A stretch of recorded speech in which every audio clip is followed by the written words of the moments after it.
다들 오셔가지고 시험 대용으로 앉으니까 오늘 시험 보는 거 아니냐 물어보시는데 지금 뭐 출애굽기 1장부터 18장까지 절대 시험 보고 그러지 않습니다. 여러분 시험에 드실 것 같아서 시험 절대 보지 않습니다.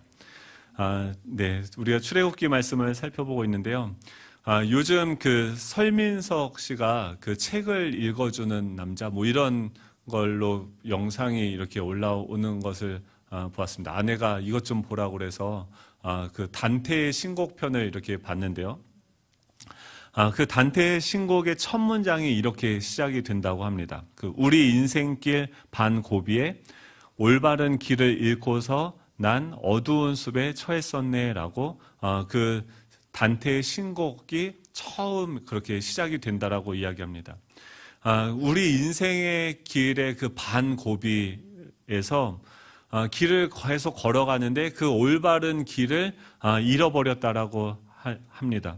그리고 지금 그는 어두운 숲에 처해 있는 상황이다라고 하면서 그 단테의 신곡을 열어가는데 단테가 그 신곡을 쓸 때 35세 정도 나이가 되었다라고 이야기합니다. 성경에 보면은 그 인생이 70이요 건강하면은 강건하면 80이다라는 말처럼 그 서구 사회에서는 예전에 한 35세 그러니까 70이 인생의 수라고 한다면 그 중에 한 35세쯤부터 중년으로 쳤다라고 하는 것이죠. 그래서 한 35세 정도의 단테가 그 인생의 절반을 보내고 어느 순간에 그는 자신이 홀로 이 어두운 숲에 서 있음을 깨닫게 되어졌다라고 이야기하는 거죠. 자신이 옳다라고 생각하던 그 진리들이 있고 가르침들이 있어서 그거대로 최선을 다하면서 살아왔는데 그 옳다라고 생각하던 그 진리들이 상대적이고 또 자신이 어느 순간에 틀릴 수도 있다라는 것을 직감하게 되어지고 그는 자신이 홀로 어두운 숲에 서 있는 것과 같이 길을 어느 순간 잃어버리게 된 거죠. 그리고 나서 질문을 합니다. 나는 누구이고 여긴 어디지? 누군가 사람이 있다고 하면 나를 좀 구해 주십시오라고 그 숲에서 절규하고 있는 자신의 모습으로 그 신곡을 시작하고 있는 것이죠. 그때 그 앞에 한 짐승이 다가오는데 그 짐승은 바로 표범이었습니다. 이 표범은 뭐냐면 탐욕을 상징하는 동물입니다. 그리고 저쪽을 보니까 사자가 한 마리 다가오는데 이 사자는 권력욕을 상징하게 되어지는 것이죠. 또 다른 한쪽에는 암늑대가 한 마리 이 단테를 찾아오게 되는데 그 암늑대는 애욕을 상징한다라고 이야기합니다. 자신이 그 인생의 반고비를 달려오고 나서 보니까 자신이 옳다고 생각했던 그 진리들은 온갖 흔적이 보이지 않게 되어지고 그 어두움 숲속에서 이제 남은 그 하반생을 어떻게 살아갈 것인지라는 그 질문과 함께 자기에게 남은 것은 무엇입니까? 이 탐욕과 권력욕과 애욕만을 추구하고 있는 그 사람들이 자신 주변에 있다라는 것을 이 단테는 깨닫게 되어진 것이죠. 그리고 나서 이 어떤 예전에 단테가 따랐던 그 스승이 이 단테에게 찾아와서 지옥으로 그를 이 사후 세계로 인도해서 그 9가지 그 지옥의 세계들을 보여주는데 그가 예전에 옳다고 생각했던 그 사상을 설파하고 가르쳤던 그 사상의 그 사상적인 그 스승들이 그 지옥에서 허무와 그 패배감에 놓여 있는 것들을 그는 목격하게 되어지죠. 그리고 나서 혼란스러워지는 거예요. 내가 지금까지 옳다고 생각하고 따라왔던 이 모든 것들이 부질없는 것이 아닌가? 정말 내 인생은 지금까지 잘못 온 것이 아닌가? 그런 후회하는 그런 삶을 그는 살게 되어지는 것이죠. 우리도 살아가다 보면 이런 순간이 있죠. 그냥 처음 예수님을 만났을 때 그 갈릴리에서 그물을 던져도 한 마리도 잡지 못하고 그런 실패를 경험하고 있을 때 주님은 찾아오시죠. 기독교가 다른 종교랑 다른 것이 무엇입니까? 다른 종교들은 인간이 그 신을 찾아갑니다. 어디서 찾아가냐면 그 장소가 도시라든지 사람들이 많이 몰려있는 그곳에서 그들은 열정적으로 자신의 힘과 열정을 다해서 그 신을 찾아가고 있는 것이죠. 근데 이 성경에서 나오는 그 하나님은, 그 신은 어떤 모습으로 다가옵니까? 그 인생의 반고비를 지나와서 자신의 길이 더 이상 어느 곳인지 알지 못하고 자신의 인생의 바닥을 경험하고 있는 그 나약하고 연약한 그 모세 가운데, 그 광야라는 아무도 자신을 도와줄 수도 없고 버려진 것과 같은, 자신의 인생이 실패한 것과 같은 그런 인식이 드는 처절한 그 인생의 바닥 가운데 전능하시고 모든 것을 창조하신 그 신이, 절대자가 그 연약한 인생을 찾아오신다라는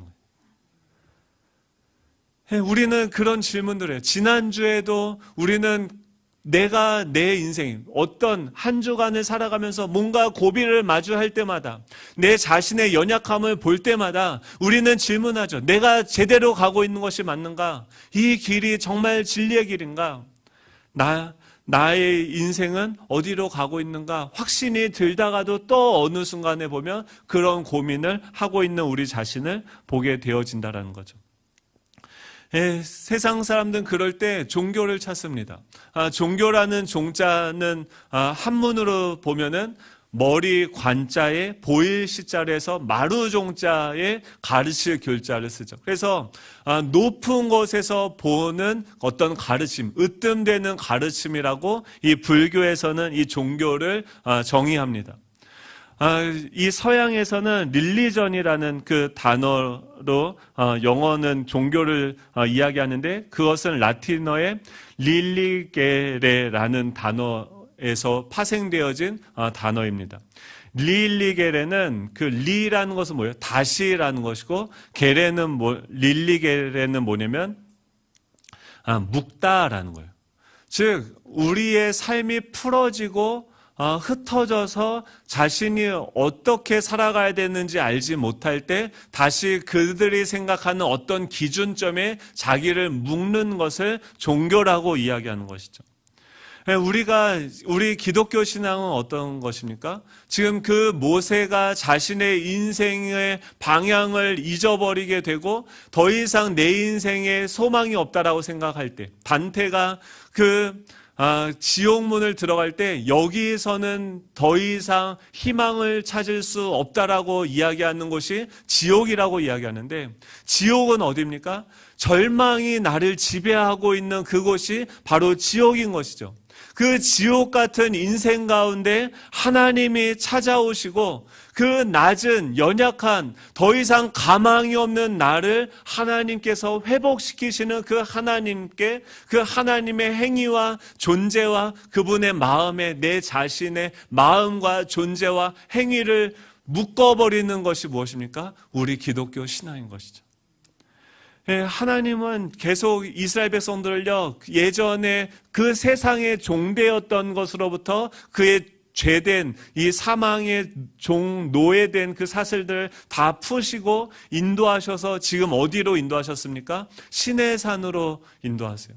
시내 산은 무엇이냐면 호렙산이라고도 이야기하는데, 처음에 그 모세가 하나님을 만난 그 장소죠. 지금까지 그 수많은 여러 가지 시행착오를 겪으면서 결핍과 또 하나님의 은혜들을 그들은 실존적으로 경험하면서 정작 어디까지 왔냐면 이 시내산까지 나오게 되어진 거예요. 제가 몇 주 전부터 계속 고민하던 것이 있었는데, 이제 원래 오늘 저희가 설교를 십계명을 하려고 그랬어요. 여러분 십계명 강해 설교를 들어보신 분이 있으십니까? 십계명을 제대로 공부해 보신 적이 있으십니까? 교회를 오래 다니셨는데, 저도 없었던 것 같아요. 그러니까 주일학교 때 뭐 이렇게 암송하고 뭐 이렇게 했었지, 기독교의 보물이라고 하는 주기도문, 십계명, 사도신경에 대해서 우리 가장 기본적인 것이라고 하고 성경 표지에 박아놓기까지 했는데 우리는 그것을 깊이 있게 다루지 않은 거죠. 그래서 이거를 10주 동안, 근데 이 출애굽기가 앞으로 이제 다뤄야 되는 내용들이요, 정말 기대되시죠? 재밌고, 사람들이 성경을 읽다가 가장 많이 포기하는 데가 이제 출애굽기 19장 이후부터는 뭐 종은 어떻게 대하고, 뭐 원수는 어떻게 대하고, 땅은 뭐 어떻게 하고, 뭐 이런 뭐 토지 배상법이라든지 뭐 이런 여러 가지 법률에 관한, 사람들의 어떤 규율에 관한 것들을 이야기하니까 그거 보다가 머리 아파하고서 레위기 갔다가, 레위기는 또 번제를 뭐 어떻게 하다 하니까 거기서 또 내려놨다가 성경은 역시 나랑 맞지 않아 하면서 내려놓게 되어지는 그 고비가 바로 출애굽기 19장이죠. 그래서 이거를 십계명 한 주에 끝낼까, 10주 동안 할까, 아니면은 2주 만에 끝낼까 고민을 하다가, 그러면서 이 19장 후반부는, 지난주는 어떻게 19장 전반부에 대해서 설교를 했죠. 근데 19장 후반부는 아무리 봐도 뭐 설교할 만한 내용이 별로 없어요. 뭘 해야 될지 모르겠어요. 그래서 19장 후반부는 살짝 넘어가서 이 10계명으로 바로 들어가려고 했었는데, 그 19장 후반부는 어떤 내용들이 나오냐면, 이 모세가 이제 10계명을 온 이스라엘 백성들로 하여금 듣게 하지 않습니까? 또 그 율법들을 가르치지 않습니까? 그들이 이 하나님의 말씀을 들을 수 있는 그 그릇을 준비하도록 3일 동안 그 이스라엘 백성들에게 명령해서 자신을 성결하게 하고 옷을 빨게 하고 또 뭐 성적인 어떤 접촉들을 하지 말게, 자신의 어떤 그 욕정들을 절제하도록 이스라엘 백성들의 말씀을 듣도록 준비시키는 일들을 합니다. 그래서 그것은 제가 이렇게 생각했어요. 지난주에 이제 설교하면서 다음 주 설교는 10계명을 하고 19장 후반부는 제가 그냥 대표로 내 스스로를 성결하게 하고 끝을 내야겠다 라고 하고선 제가 설교 마치고 예배 끝나고 그날 뭘 했냐면, 스마트폰에다가 월요일부터 수요일까지 그 스케줄표에다가 금식이라고 적어놨어요. 아내가 보더니 진짜 금식할 거야 막 그러더라고요. 네. 제가 했을까요, 안 했을까요, 금식을? 역시 절 믿어주시는군요. 그래서 제가 이제 이번 한 주간은 뭐 하는 주예요? 열심히 말씀을 받기 위해서 날 자신을 성결하게 하고 하나님을 더 깊이 만나고 기도를 하고 막 이런 열정을 가지고 주일날 저녁에 이제 잠을 들고, 평소에는 3시 50분에 이제 알람을 맞춰놓거든요. 근데 그날은 2시에 눈이 떠졌어요. 그래서 하나님이 벌써 처음부터 이제 나를 이렇게 준비시키나 보다 하고선 가서 이제 열심히 새벽 설교를 준비하고 녹화를 다 하고 막 열심히 새벽에 달렸어요. 그러고 나니까 어떻게 됩니까? 새벽 예배도 또 딴 때보다 조금 한 5분 10분 정도 더 기도했어요. 그러고 나니까 어떻게 되냐면 지치더라고요. 그래서 항상 저기서 고민해요. 집으로 갈 거냐, 사무실로 갈 거냐 하다가 집으로 가서 누웠는데 아침 되니까 아내가 뭘 해줬을까요? 토스트를 해줬어요. 밥도 아니고 뭐 진수성찬도 아니고 토스트 빵 쪼가리에다가 계란이랑 햄 띄고 해가지고 이렇게 맛있어요. 근데 뭐 그렇게 뭐 아주 막 매혹적이고 막 이런 건 아닌데 그냥 토스트 먹어버렸어요. 대단하죠. 전날 그렇게 열정을 가지고 내가 이번 주는 뭔가 하나님과 정말 깊은 교제를, 내가 여기 올 때 하나님이 나를 그런 목적으로 부르셨지 하면서 막 해놓고 알람에다가 그 스케줄표에다가 금식이라고 딱 해놓고선 했는데, 토스트 먹고 나서 그 밀려드는 그 자괴감 아십니까? 그래서 막 그러다가 이미 망했구나 하고선 또 누워서 빈둥거리는데 갑자기 에어컨 설치하러 오셔서 에어컨 설치하고 또 라면 끓여달라고 해서 점심에 라면까지 먹었어요. 김밥이랑. 그러고 나니까 금식은 어떻게 해요? 이제 날아간 거죠. 그러고 시간을 보내고 있는데 갑자기 이지희 집사님한테 전화가 왔어요. 그러면서 지금 한나 집사님이 위독하다라는 거예요. 그래서 뭐 그때는 이제 막 너무 밝은 목소리로 전화를 하셔서 그냥 장난하시는 줄 알았어요. 근데 내용을 들어보니까 그분 목소리가 원래 밝으시더라고요. 근데 내용을 들어보니까 지금 정말 위독한 상황이고 앰뷸런스로 병원까지 이동하고 있는 상황이고 자기는 병원으로 지금 달려가고 있대요. 그래서 빨리 중보기도를 해달라고 막 어떻게 할 줄을 몰라서 저한테 전화를 하신 거죠. 그 병원에 가서 이제 자초지종을 들었는데 그 운동선수들이 가끔 보면은 갑자기 자다가 심장마비로 건강한 운동선수들이 돌연사하게 되어지는 경우들이 있지 않습니까? 그게 왜 그런가 봤더니 한나 집사님이 며칠 전에 이제 집에서 홈트레이닝을 이렇게 하는데 종아리 부분에 갑자기 뚝 이렇게 했대요. 그래서 뭐가 뜨끔하고 뭐 좀 다쳤나? 근육이 약간 찢어졌나? 뭐 이렇게 하고선 별거 아닌 것처럼 하고서 그냥 조금씩 아프긴 했는데 그냥 넘어갔는데 그 속에서 상처가 생기면서 그게 멍이 들고 혈전이 생긴 거예요. 근데 그 혈전이 몸 안에 돌아다니다가 폐동맥을 막아서 갑자기 쇼크가 오고 심장마비가 오게 된 거죠. 근데 진짜 감사했던 것은 무엇이었냐면 그 전주에 친정에 갔었대요. 그래 이번 주에 근데 또 간다고 하니까 남편이 좋아하겠죠.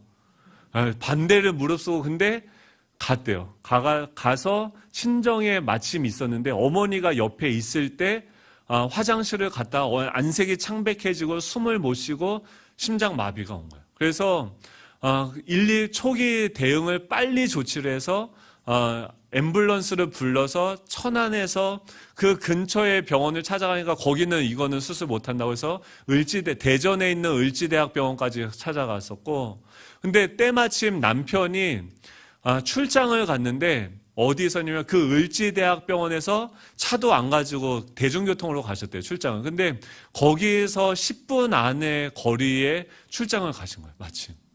그래서 그 병원에 가서 이제 한나 집사님이 실려 오자마자 바로 사인하고 바로 수술을 해서 수술을 7시간이나 했어요. 그래서 그거를 이제 마치고 저희는 이제 끝날 때쯤에 가서 같이 기도하고 또 기다리고 있었는데 그 얘기를 하는 거예요. 수술이 이제 잘 됐대요. 수술이 잘 됐는데 문제는 뭐냐면 지금 심장하고 호흡기가 이제 멎었으니까 그 기계로 인공심장과 인공호흡기를 의존해서 해야 되는데 그러면서 혈전도 그 망을 중간에 넣고 계속 걸러내면서 그 피를 정화하는 일을 해야 되는데 그게 이틀이든 3일이든 지나면은 그때부터는 이제 조금씩 기계의 의존도를 줄이고 자가로 심장이 박동되고 또 호흡을 해야 된다라는 거예요. 근데 그런 얘기를 듣는데 우리가 할 수 있는 게 거기서 그 얘기를 계속 들으면서 이거 어떻게 해야지 계속 정말 눈앞이 캄캄한 거예요. 근데 할 수 있는 게 뭐가 있습니까? 아무것도 없어요. 제가 그 얘기를 듣고 계속 운전하고 내려가면서 계속 들었던 게 뭐냐면 토스트랑 라면이에요. 토스트랑. 하나님이 뭔가 저한테 말씀하시려고 그 기도의 자리로 나오라고 하는데 제가 괜히 불순종해서 그 집사님 때문에 제을 쳐서 저를 나오게 하는 거는 물론 아니겠지만 그런 마음이 드는 게 어쩔 수 없는 거예요. 계속해서 거기를 가면서 그래서 제가 어떻게 되냐면은 할 수 있는 게 없잖아요. 그러니까 인생에 우리가 그런 것들을 경험하죠. 정말 막다른 골목에 다다르게 됐을 때 인생의 절벽 가운데 도달하게 되어졌을 때 우리가 정말 아무것도 아니라는 것을 깨닫게 되어지죠. 오전에 지금 1부 예배 때도요. 갑자기 저희가 세팅 다 해놓고 준비 다 해놨는데 지금 영상 잘 나오잖아요. 근데 1부 예배 때 갑자기 안 나오는 거예요. 아무것도. PPT도 없이 영상도 없이 1부 예배를 드렸어요. 지금 모든 것이 다 정말 문명이 발전한 것 같고 뭔가 다 되어지는 것 같은데 정말 손가락 하나 건들 수 없는 그런 상황들이 갑자기 우리 삶 가운데 찾아올 수 있게 되어진다는 거죠. 제가 그래서요 금식을 했어요. 할 수 있는 게 그거밖에 없더라고요. 그래서 이틀이든 3일이든 자가 심장 박동을 할 그때까지 내가 금식을 하겠다. 제가 결과적으로는 이틀을 했는데 4kg가 빠졌어요. 기적이죠. 제가 하루 안 먹으면 2kg가 빠지는 거예요. 그럼 하루에 얼마나 많이 먹는다는 소리입니까? 이 몸을 유지하는 유지 비용이 엄청 드는 거죠. 근데 이틀을 금식하면서 쉬웠을까요? 어려웠을까요? 뭐 이틀 가지고 그러냐 그런 표정이신데 죽는 줄 알았어요. 와, 막 이게 얼마나 지금 급박한 상황이고 정말 막 절망적인 상황인데도 불구하고 금식이 너무 힘든 거예요. 어지럽고 막 주님이 막 오시는 것 같고 막 식은땀이 나고 막 일어서면은 막 갑자기 지구가 돌아가는 것 같고 막 이틀 동안 그런 시간들을 보냈어요. 그러면서 하나님께 계속 묻는 거죠. 하나님 왜 이런 시간들을 나에게 허락하십니까? 근데 금식을 하고 또 같이 중보기도 제목을 올리니까 너무 감사한 건 뭐냐면 우리 공동체가 다 어떻게 해요? 다 기도에 정말 그 아픔에 같이 참여하고 또 회복됐다는 말에 다 진짜 눈물로 함께 기뻐하면서 우리 공동체가 뭔가 그 사건으로 인해서 하나 되어지고 함께 기도하는 것을 경험을 했어요. 그러면서 하나님이 저한테 깨닫게 해주신 게 뭐냐면 저희가 한나 집사님을 위해서 기도하지 않을 때도 우리가 일상을 살아가는 그 순간에도 하나님이 저에게 아무 일이 발생하지 않았을 때 기도하고 금식하라고 그런 감동을 주시면서 자신에게 나아오라고 했을 때 하나님의 마음은 어떠했냐라는 거예요. 지금 이 땅에 누군가는 죽어가고 있고 누군가는 그 절망 가운데 지금도 이 한나 집사님은 지금 너무나도 극단적인 상황이니까 그 상황을 공개적으로 이야기해서 기도 제목을 얘기하고 막 우리가 다 같이 기도하지만 지금 여기에 앉아있는 여러분들 가운데도 공개적으로 얘기하지 하지만 혼자서 한 주간 절망 속에서 그 단테의 그 지옥문에 써있던 것처럼 모든 희망을 다 잃어버리고 정말 내가 어떻게 살아가야 되는지 막막한 가운데 있는 분들이 있으시겠죠. 근데 우리 공동체는 어떻습니까? 그런 것들에 대해서 전혀 알지도 못하고 생각조차도 그냥 기도하는데 그냥 피상적인 기도들을 하는 거죠. 근데 주님의 마음은 어떠냐면 가르쳐 주신 게 뭐예요? 내가 그 영혼들을 사랑하는 것은 이토록 힘든 사랑이라는 것을 마음에 부어주시다. 사랑한다는 건요. 원래 힘든 거예요. 누군가를 위해서 내 살을 떼어서 줘야 되고 내 시간을 내어줘야 되고 내 물질을 주어야 되는 것이죠. 내가 죽어야 되는 거고 내가 아파야 되는 거고 내가 어지러워야 되는 거죠. 이 하나님이 우리를 사랑하시는 것이 그냥 사랑하는 것이 아니라 이 십자가의 고통을 통과한 사랑이다라는 것을 깨닫게 하고 그 하나님의 그 사랑의 마음으로 우리 공동체를 맞추고 조율해가는 일들을 이번 한 주간 주님이 하셨죠. 하나님이 슬퍼하시는 것에 우리가 슬퍼하고 하나님이 기뻐하시는 것에 우리가 기뻐하는 것을 이번 한 주간 우리는 경험하게 되어졌습니다. 그래서 그 십계명을 이제 설교를 하려고 막 준비하는데 계속 제 마음에 하나님이 감동을 질문하시는 게 있었어요. 그건 뭐였냐면 문득 주님이 물어보시는 거예요. 성범아, 너는 내가 두렵냐라고 물어보시는 거예요. 여러분은 하나님이 어떠십니까? 하나님을 생각하면 어떤 감정이 떠오르세요? 저희 부모님 세대는 이랬던 것 같아요. 하나님 하면은 뭔가 위험하시고 거룩하시고 두려우신 하나님으로 생각해요. 그래서 여기도 전에는 어떻게 해요?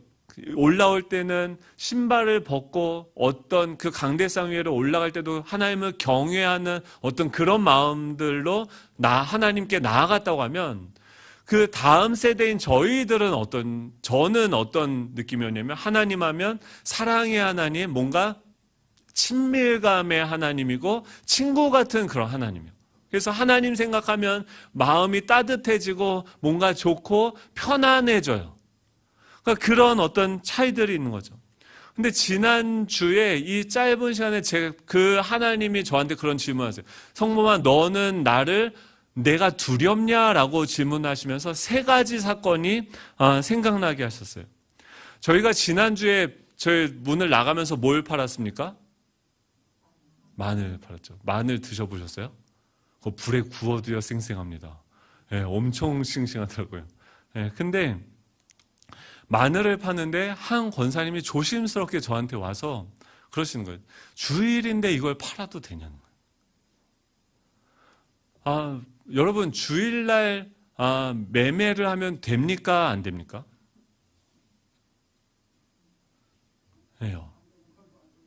그렇죠. 그러니까 이게요. 그러니까 뭐라고 하는 게 아니라 예전에 저희가 그렇게 배워왔고 그렇게 알고 있어요. 그리고 근데 저도 그 질문을 하실 때 어떤 마음이 들었냐면 그것에 대해서 그것을 뭐 신학적인 어떤 여러 가지 뭐 입장들로 설명하고 뭐 이거는 뭐 이렇게 해도 되고 저렇게 해도 되고 막 대답할 게 있는데 이상하게 한마디도 그것에 대해서 대답이, 왜냐하면 그 권사님이 그 이야기를 하는 그 표정과 그 마음 속에 저에게 전달되어졌던 무언가가 있기 때문에 그래요. 신학적으로 저희는 지금 시대는요, 예전과 같이 신학교에 번역된 서적도 많고요, 컴퓨터 프로그램도 원어를 분석하고 파싱이 되고 다 돼요. 그래서 그냥 그 원어를 클릭하면 이 단어의 뜻이 고대 근동에서 또 헬라 시대에는 어떤 의미로 이 단어가 용법이 사용되어졌는지 그런 걸 다 알 수 있어요. 그래서 신학적으로는요, 예전에 목사님들은 그런 거 없이 신학을 했었고 지금 저희들은 무한한 그 정보 속에서 그 신학을 하고 공부했기 때문에 훨씬 많이 합니다. 근데 제가 말문이 막혔어요.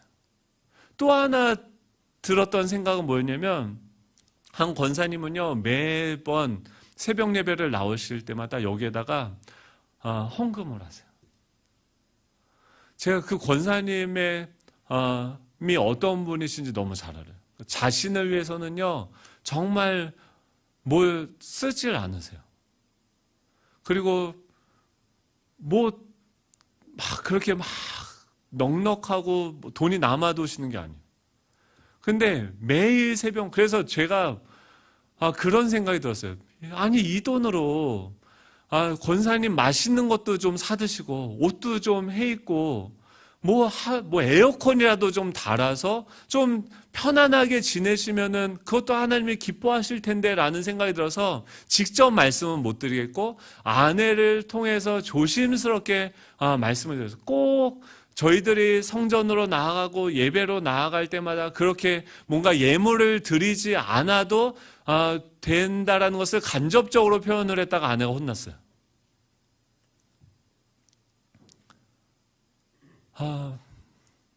그것도 뭐 성전이 뭐 예배당이고 뭐 그런 지금 이거는 뭐 성전이 아니고 예배당이고 신학적으로 제가 설명하려고 하면 다 할 수 있어요. 근데 그 권사님은 날마다 새벽마다 나와서 그것을 자신의, 우리 부모님 세대는 그렇죠. 자신이 먹을 게 없다 할지라도 먼저 하나님께 드리고 또 뭐 좋은 거 있으면 목사님을 갖다 드리고 뭐 이런 그런 분위기였단 말이에요. 근데 그 권사님이 매일 새벽마다 기도하실 때마다 아멘 아멘 하시면서 눈물로 기도를 하세요. 그 눈물이 뭘 그렇게 맨날 그렇게 눈물을 흘리면서 기도하는지 저는 잘 모르겠어요. 근데 그 모습들을 보면서 제가 뭐라고 감히 판단하고 이야기할 수 없는 무언가가 그분에게서 느껴지고 그것을 배우게 돼요. 또 한 가지 사건이 있어요. 한 주간 뭐 사건이 많았죠. 금식했어야 돼요. 하나는 지지난주 수요일 날 저희가 수요 기도회를 하지 않습니까? 그러면은 물을 갖다 주세요. 사모님이 민전사님 사모님이 이제 물을 이렇게 저와 싱어들과 이제 갖다 주는데, 물을 갖다 주는데 몇 개를 이렇게 들고 와서 누구를 제일 먼저 줬을까요? 네, 남편을 먼저 줬어요. 사랑하니까. 그리고 남편을 먼저 주고, 그 다음에 싱어들을 주고, 마지막에 저를 줬어요. 그러면 돼요, 안 돼요? 돼요, 안 돼요? 저는 진짜 100% 아무렇지도 않아요. 왜냐하면 저희 시대 사람들은 그런 질서가 아예 없는 상황에서 자란 것 같아요. 그래서 누구를 먼저, 그것도 뭐 신학적으로 제사장이고 지금 신약 시대에는 역할의 차이고 뭐 이렇게 얘기하면 할 말이 많아요.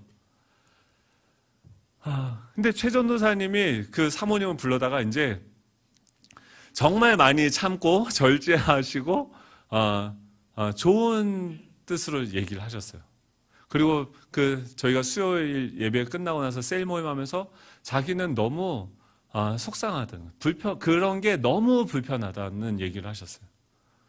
근데 그 얘기를 들으면서도 저는 솔직하게 어떤 마음이었냐면, 왜 그런 걸로 불편하지라고 생각을 했어요. 이게, 그러니까 저희 부모님 세대와 저희 세대가 너무 다른 거예요. 그래서 그 사모님이 집에 가서 어머니랑 그렇게 해서 전도사님이 이런 얘기를 하시던데 나는 이해가 안 돼 그랬더니 그 어머니는 아니 그 전도사님 말씀이 맞지 않냐라고 얘기하는 거예요. 지금도 여기도 똑같죠. 어떤 분들은 아니 당연한 거예요. 목사님 먼저 들어야지라고 생각하시는 분들이 있고 아니 그런 게 어디 있어. 지금이 어느 시대인데 하는 분들이 앉아 계시죠.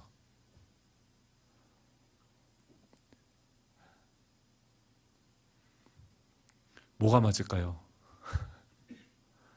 근데 지금 그게 옳냐, 그르냐를 그 얘기를 하려고 하는 게 아니라, 저희들이, 그런 게 있어요. 그러니까 저희 시대에, 그러니까 한국교회가 막 급속하게 성장하면서 어떤 부작용들이 있었잖아요. 그러니까 목사님들이 순수한 그 성도님들의 그 마음을 이용해서 성전에 올 때는 모든 예배마다 예물을 드려야 된다 해서 또 막 부흥사 불러가지고 집 문서 내에서 내게 만들고 막 이런 악한 짓을 했단 말이에요. 그러니까 그것에 대한 반작용으로 신학적인 근거들을 대면서 그것이 옳지 않다라고 하는 그런 기류들이 우리 안에 저희도 모르게 제 몸 안에 스며들어와 있는 거죠. 근데 그분들이 일주일 내내 주일날 그 매매를 할 수 없으니까 예전에 버스를 타고 교회를 가야 되는데 그 버스를 타는 그 토큰을 사서 파는 일들을 안 하기 위해서 그 먼 거리를 걸어가셨던 우리 윗세대 우리 선배 그리스도인들의 그 마음이요.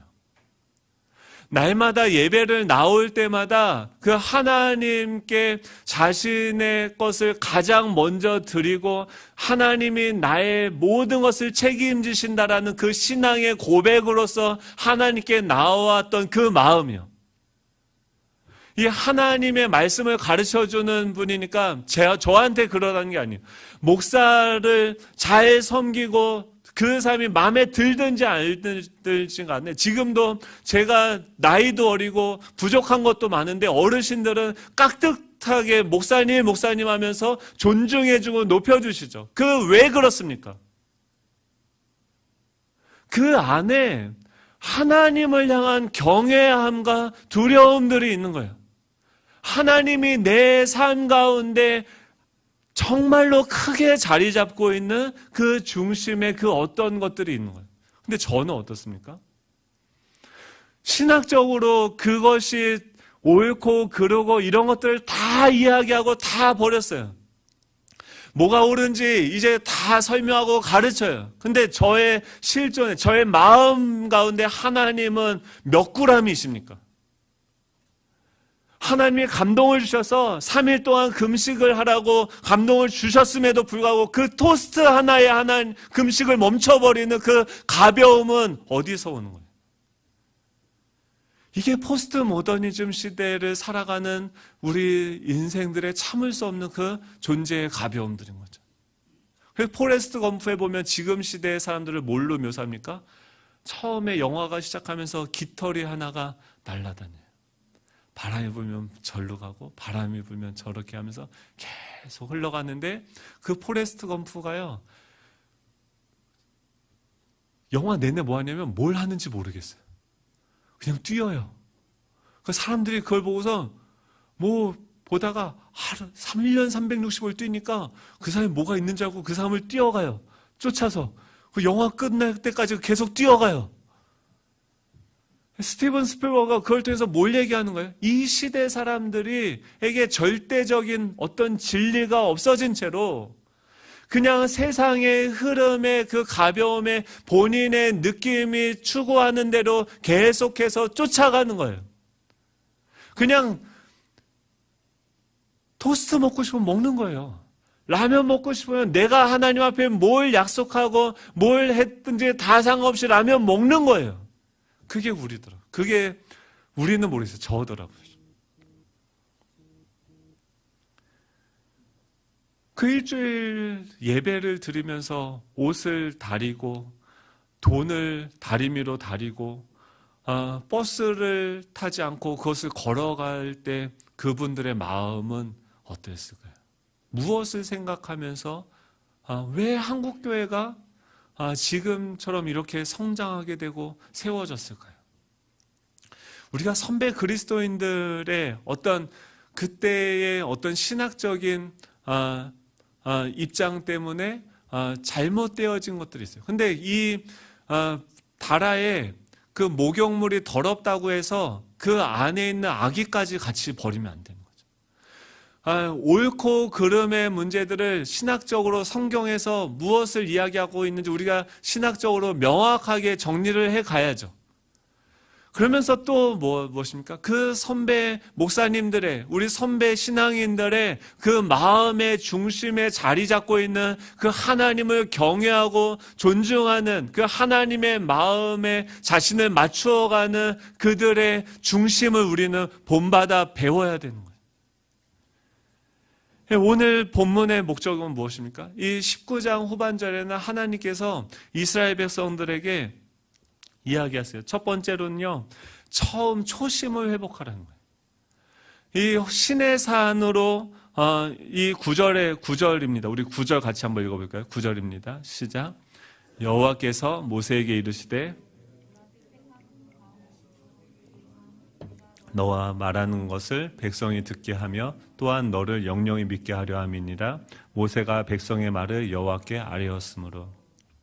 지금 모세를 하나님께서 만나주시는데 어디서 만나주십니까? 그 시내 산에 시내 산은 또 호렙산이라고 얘기해요. 호렙산은 우리가 너무 잘 알죠. 처음 그 모세가 자신의 가장 인생의 절망적이고 실패한 것들을 경험했던 그곳에서 하나님이 자신을 부르시는 것을 하나님의 부르심을 경험했던 것이 바로 그 시내 산이었습니다.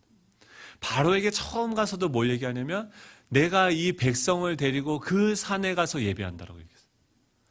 그 산으로, 그리고 그곳에서 너가 이 산에서 나를 예배할 테니 내가 너를 보낸 증거라고 이야기하면서 모세를 바로에게 하나님께서 보내셨고 그 말씀대로 모든 이스라엘 백성들이 어디로 왔어요? 처음 모세가 하나님을 만난 그 장소로 다 같이 나오게 되어진 것이죠.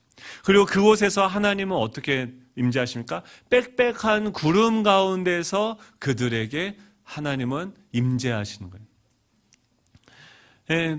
이 교회는요, 지금 왜 한국 교회가 세상 사람들에게 신뢰받지 못하고 있습니까?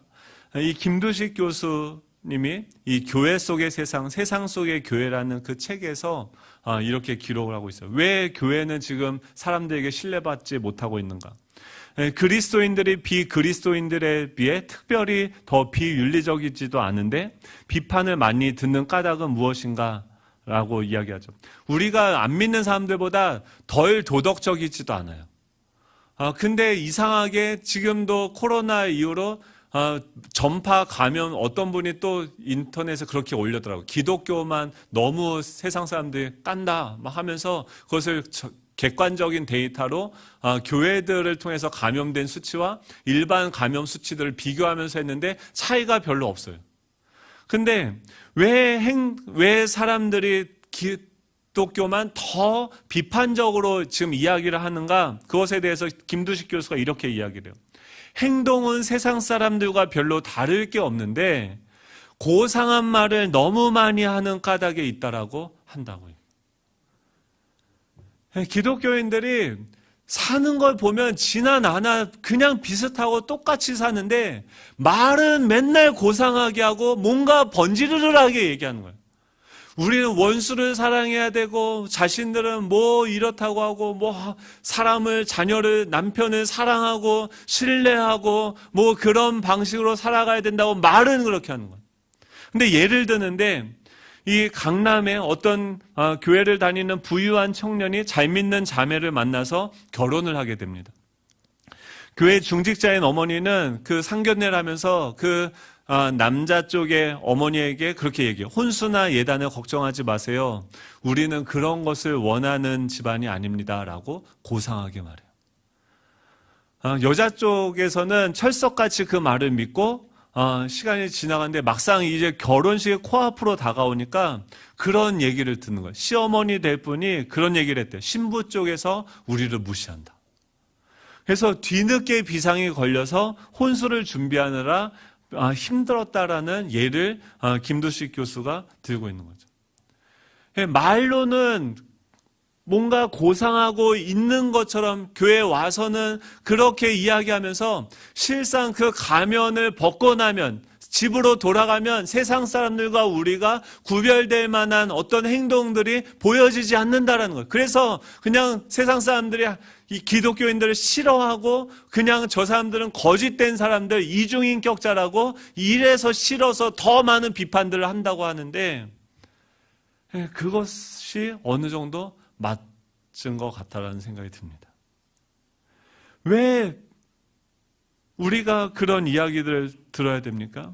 왜 그 하나님의 말씀이 지금 이 시내산으로 온다라는 것은 무엇이냐면 지금 모세가 가장 자신이 연약하고 실패했을 때 하나님이 그에게 찾아오시죠. 기독교인의 패러독스, 역설은 무엇입니까?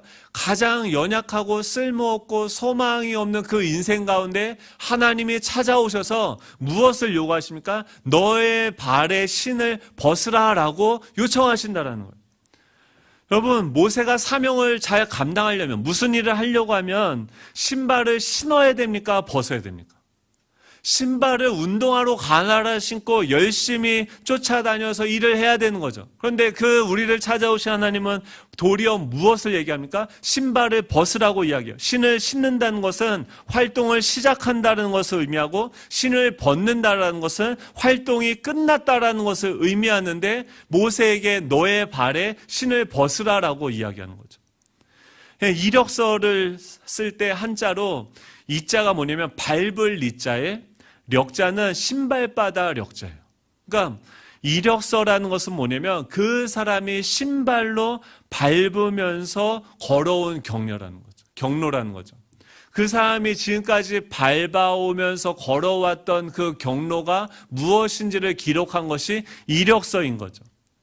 지금 그 신발을 벗으라고 하는 것은 무엇이냐면 이 세상의 그 이력서, 지금까지 내가 자랑하고 또 이 세상에서 지향했던 나의 인생의 발자취들을 다 지워버리고 이제는 하나님의 길로 들어서라는 하나님의 부르심인 거죠.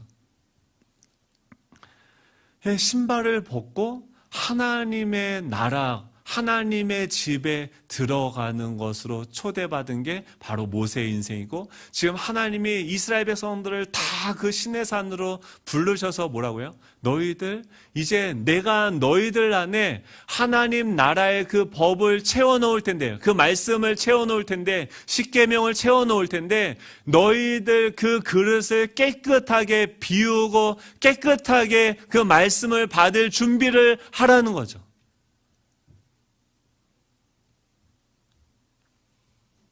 과거의 그 실패의 족적들까지도 다 벗어버리고 실패의 경험들, 그 아픈 상처들 다 벗어버리고 이제 그 하나님의 신발을 신고 하나님의 새로운 인생 가운데 들어올 준비를 하라는 거예요. 그 말이 뭐예요? 너희를 성결하게 하라라고 하는 거죠.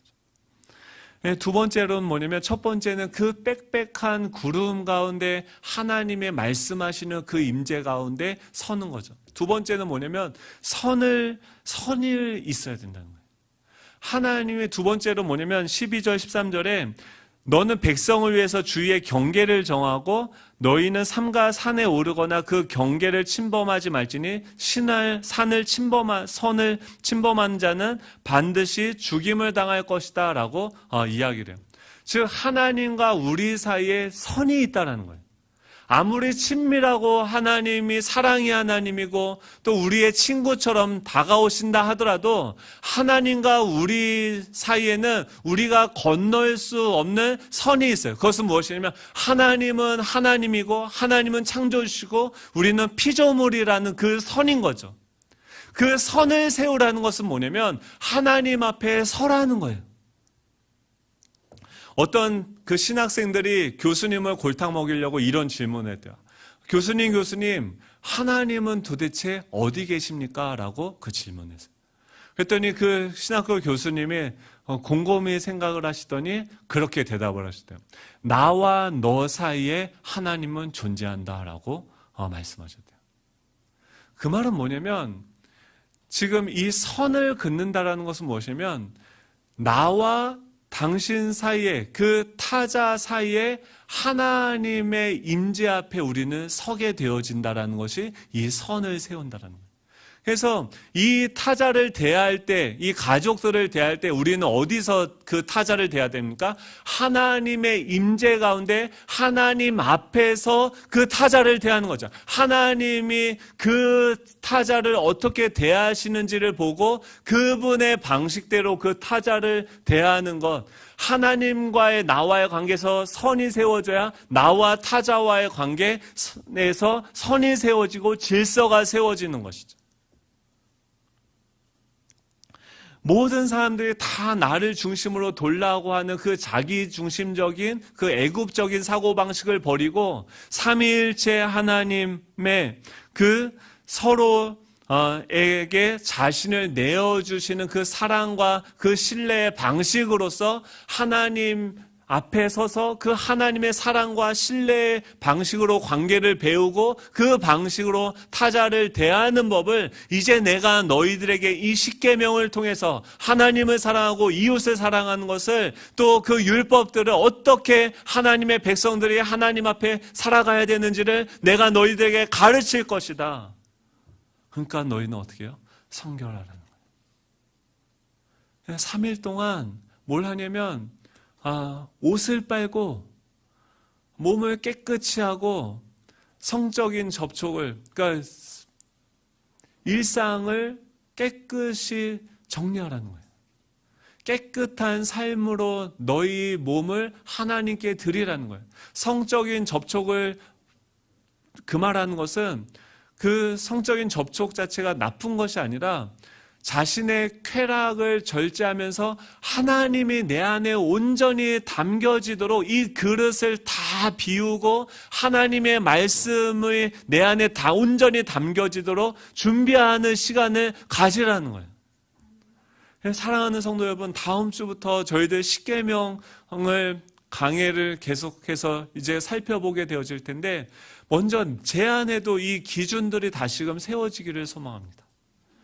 우리 교회 안에 하나님 앞에서의 그 임재의식이 다시금 회복되어지기를 원해요. 하나님이 나를 대하시는 방식을 내가 하나님 앞에 서서 그 하나님을 대하는 방식으로 타자를 대하는 것이 어떤 것인지 남을 리스펙하고 존중하는 것을 우리가 배워가기를 소망합니다. 그것을 위해서 우리가 이번 한 주간 해야 되는 것이 뭐예요? 우리 자신을 성결하게 하는 거예요. 다시 또 이번 주 3일 동안 금식하라 이런 게 아니에요. 여기까지 나올 뻔했는데 참았어요. 이제 약속 함부로 안 하려고요.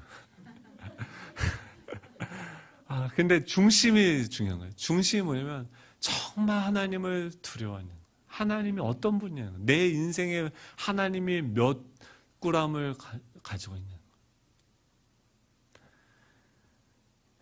말씀을 정리합니다. 우리 다음 주부터 이 십계명을 하나씩 하나씩 살펴가면서 이번 한 주간 하나님께서 이미 우리를 성결하게 하셨죠. 같이 그 기도하게 하시면서 하나님께로 나와서 하나님의 그 마음을 우리 가운데 부으셨어요. 하나님의 기준이 우리의 기준이 되게 하셨어요. 하나님의 비전이 우리의 비전이 되게 하실 줄로 믿습니다. 이번 한 주간 우리 자신을 돌아보며 우리의 몸, 이번 주에 가셔서 그래서 내일은 뭘 결심했냐면 사무실 책들을 이렇게 제가 일부러 막 그 순서 없이 그냥 다 꽂아놨거든요. 근데 그거를 정리할 생각입니다. 하나님한테 약속한 건 아니고요. 아침에 또 토스트 먹다 바뀔지 몰라요. 하지만 제 삶의 부분들, 어지러워지고 더러워진 부분들이 있다고 하면 정리를 좀 하려고 그래요. 여러분들도 이번 한 주간의 삶 속에서 여러분들의 삶에 정리가 일어나기를 축복합니다. 하나님이 우리 가운데 질서를 잡아가고 하나님이 우리 가운데 새로운 기준들을 세워가는 거예요. 내 안에 그 기준이 세워지고 질서가 잡혀야 우리 가정의 기준이 세워지고 질서가 잡히는 줄로 믿습니다. 내가 하나님 앞에 설 때 하나님이 그들을 만져가시는 것도 우리는 경험하게 될 거예요. 우리 찬양할 텐데요.